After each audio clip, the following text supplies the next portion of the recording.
मैं कहता हूं, चैलेंज करता हूं, पूरी कुरान में पहली आयत सूरा से लेकर आप अंतिम तक चले जाओ, किसी हदीस में, किसी कुरान में, किसी बाइबल में, कहीं पर भी आप मुझे दिखाओ कि औरत को बुर्का पहनना चाहिए।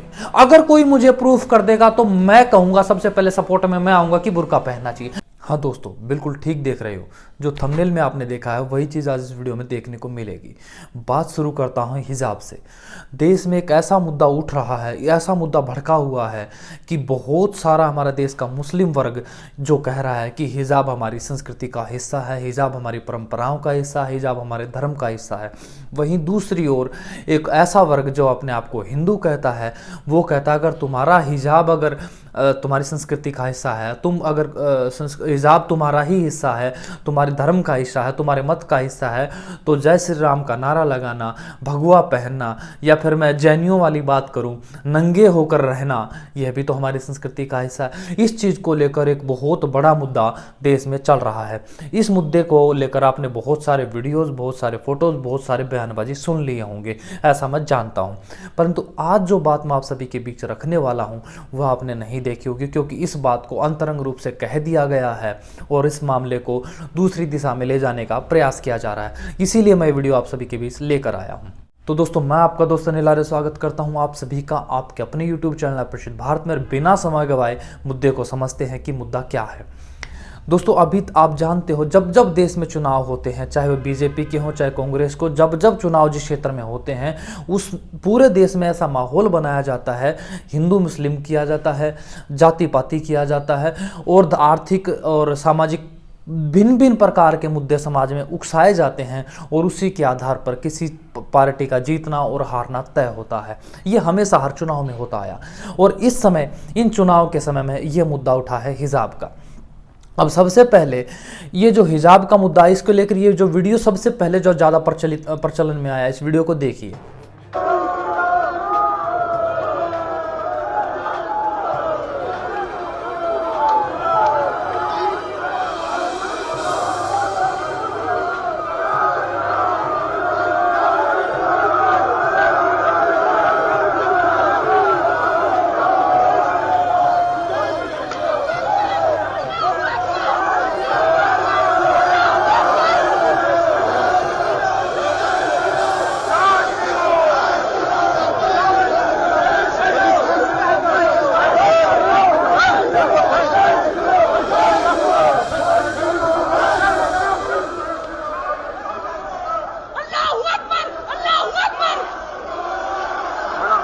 यही वो विवादित वीडियो है। इसके बाद तो अनेकों अनेक वीडियो आए, अनेकों अनेक बयान आए, सब कुछ आता रहा।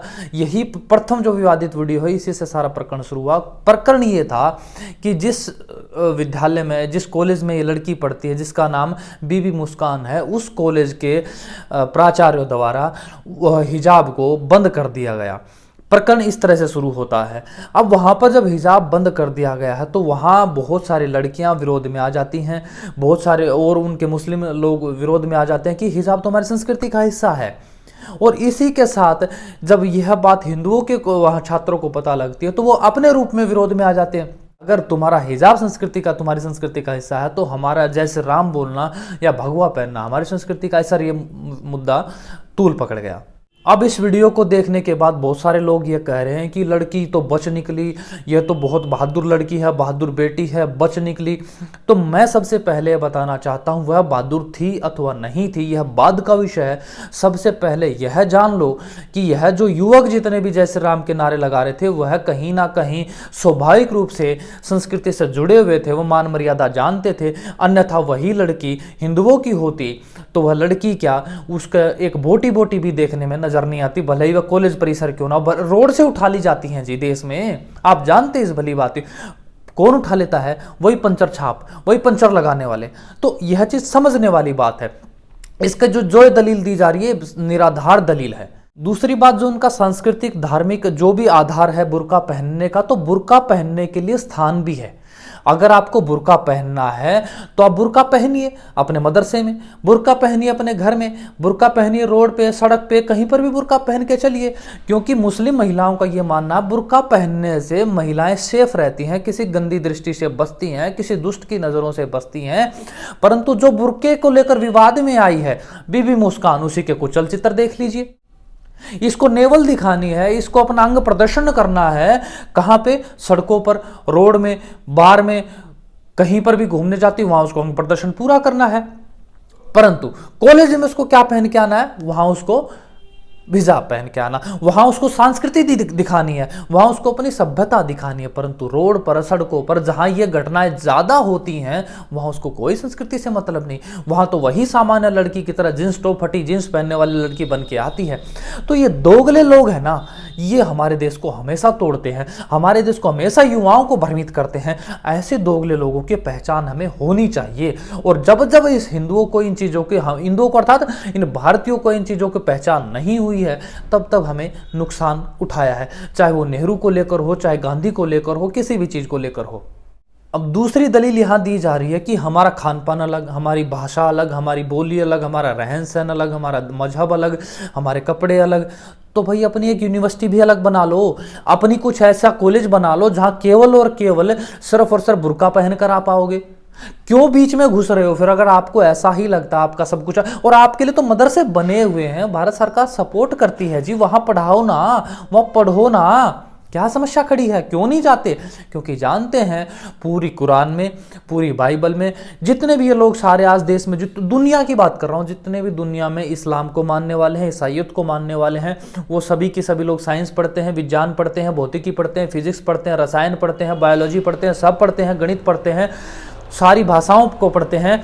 परंतु इन भाषाओं का मूल अगर वह अपनी बाइबल में, अपनी कुरान में कहीं पर भी दिखा दे, इन भाषाओं के साथ साथ इस ज्ञान का मूल दिखा दे, कोई विज्ञान कुरान में विज्ञान दिखा दे, कोई कुरान में रसायन विज्ञान की बात बता दे, भौतिकी की बात बता दे, फिजिक्स की कोई बात बता दे, बायोलॉजी की कोई बात बता दे, तो मान लूंगा। नहीं, वहां तो सिर्फ और सिर्फ अल्लाह, कभी साथ में आसमान पर, कभी गधी उड़ गई, कभी उसका कत्ल कर दो, कभी उसको रोटी मत दो, कभी उसको सूली चढ़ा दो, यही बातें हैं। परंतु जब विज्ञान आपको सीखना, वो कहां मिलता है? वह केवल और केवल वेद से निकली हुई चीजों से निकला है, और उन्हीं के आधार पर आज भले ही मैकोले सिस्टम बना, परंतु उनका आधार भी वेद ही है।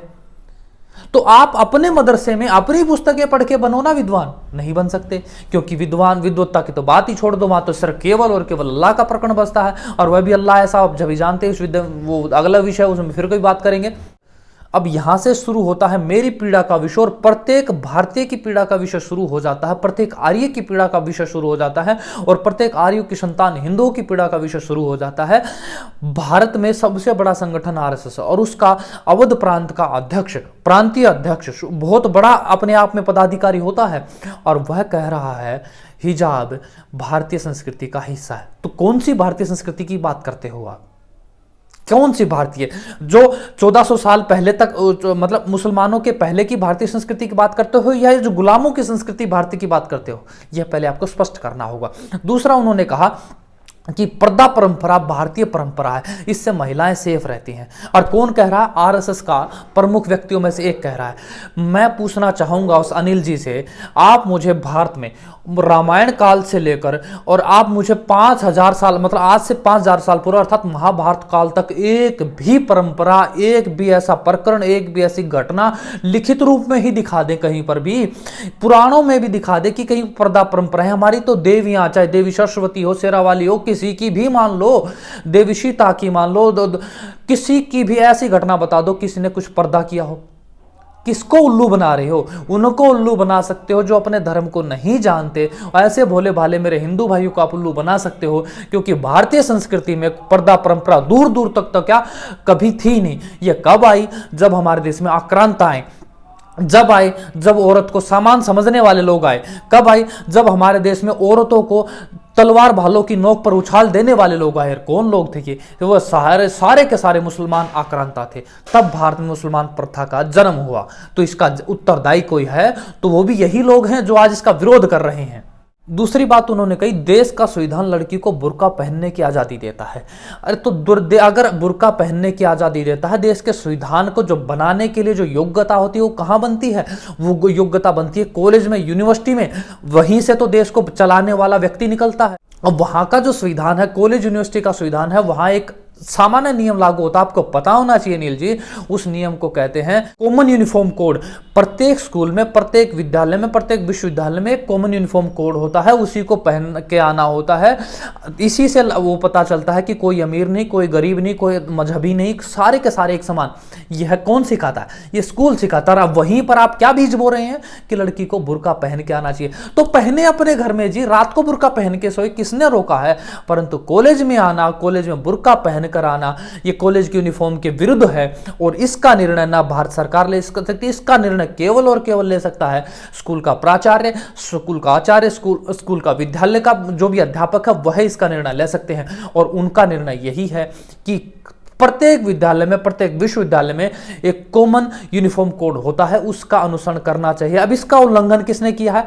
अगर मैं मानता हूं हिंदुओं ने भी इसका उल्लंघन किया है, वो नहीं होना चाहिए, परंतु वो प्रतिक्रिया के रूप में हुआ, यह भी समझना होगा। यह भी समझना होगा, अगर यह कोई हिंदुओं का स्कूल होता, हिंदुओं का विद्यालय होता, तो आप मुझे एक बात बताओ, ऐसे क्या पहले शिक्षा नहीं होती थी? बहुतेरे लोग रखते थे।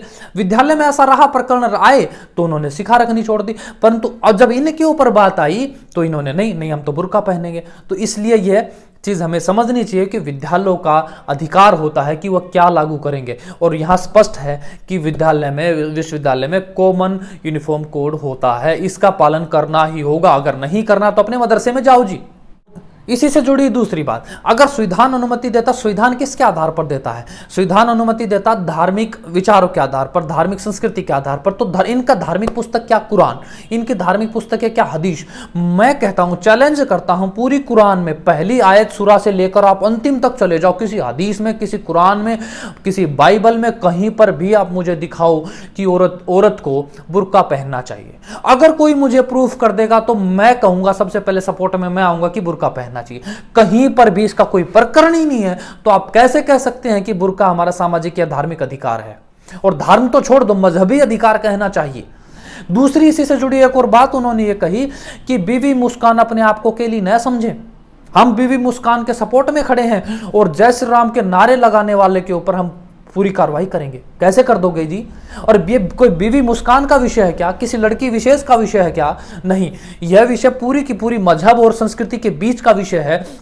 हमें समझना होगा, किसी विद्यालय की एक संस्कृति है, विद्यालय की एक परंपराएं हैं, विद्यालय का एक नियम है, कायदा कानून है जो भारत सरकार ने बनाया है। उस नियम का उल्लंघन किसने किया? बीवी मुस्कान ने किया। शुरुआत कहां से? किसने कहा कि आप स्कूल में, विद्यालय में वो पहन के आओगे?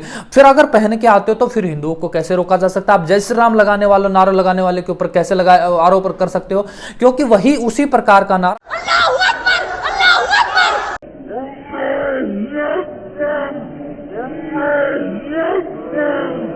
वो भी तो बोल रही है, उसके ऊपर कार्रवाई क्यों नहीं होगी? अगर उसके ऊपर कार्रवाई होती है जय श्री राम वालों के ऊपर, तो अल्लाह अकबर वाले पर भी होनी चाहिए। और ये होनी चाहिए। और इसी के समर्थन में हमारा पूरा का पूरा ये तंत्र आज चल रहा है। अगर उनके लिए अगर बुर्का पहनेंगे तो हम भगवा पहनेंगे, अगर वह अल्लाह को बोलेंगे तो हम जय श्री राम बोलेंगे। यह जानबूझकर ऐसे मुद्दे बनाए जा रहे हैं, हमें समझना होगा। और इनसे भी सबसे बड़ी बात, आप पूरे अमेरिका से लेकर ऑस्ट्रेलिया चले जाओ, रशिया से लेकर श्रीलंका चले जाओ, पूरी दुनिया में सैकड़ों ऐसे देश हैं जो इस्लाम के साथ साथ बुर्के का सबसे ज्यादा विरोध करते हैं। इस्लामिक कंट्रियां विरोध करती हैं। अफगानिस्तान में विरोध हो रहा है, ईरान में विरोध हो रहा है कि हमें बुर्का नहीं चाहिए, हमें स्वतंत्रता चाहिए, हमें आजादी चाहिए। परंतु यहाँ तो उल्टी ही खोपड़ी के लोग हैं। खोपड़ी भी नहीं करना चाहिए, पता नहीं है भी या नहीं है, ये तो शोध का विषय लगता है। ऐसे लोग बुर्के को लेकर कह रहे हैं तो जून के महीने में पहनो जी काला बुर्का, किसने कहा है? और 3-3 पहनो जी, लड़की और भी सेफ रहेगी, क्योंकि सिंगल कपड़े में तो हो सकता है उसका शरीर का कोई भाग दिख जाए। आप 4-4 पहनो और मोटा बनवा लो, किसने रोका है? परंतु विद्यालय में, यूनिवर्सिटी कॉलेज का अधिकार में आप नहीं आते, वहां आप किसी भी धार्मिक रूप से आप लागू नहीं होता।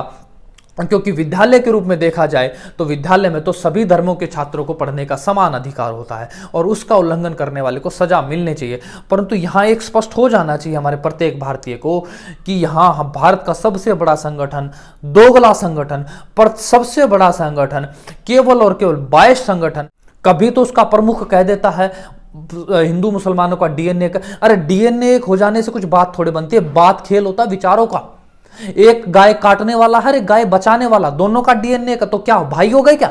नहीं, बिल्कुल नहीं।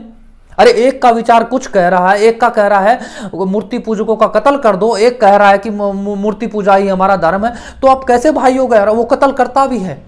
तो यह उनको समझना चाहिए। और कभी वह कह देता अनेकता में एकता, यही हमारी विशेषता। अरे तो एकता जब टूट गई, जब एकता रही नहीं, तो विशेषता कैसी है? तो अवगुण है। जिस मोहन भागवत जैसे व्यक्ति को हमारे आदरणीय है, मैं फिर भी मुझे सम्मान के साथ उनका अपमान कर शब्द कहने पड़ते, मजबूरी है। मुझे समझ में नहीं आता किस बुद्धि से वो अपनी ये ऐसी बातें कह देते हैं। अनेकता में एकता, यही हमारी विशेषता।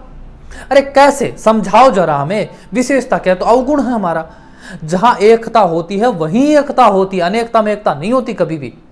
ठीक है। और कभी वो कुछ कह देते, कभी कुछ कह देते। उनके ऊपर मैंने पूरे वीडियोस की लिस्ट बनाई है, आप देखो एक एक करके वीडियो किस प्रकार की बातें करते हैं। और वो कौन है? हिंदुओं के सबसे बड़े संचालक, हिंदुओं के सबसे बड़े संगठन के संचालक।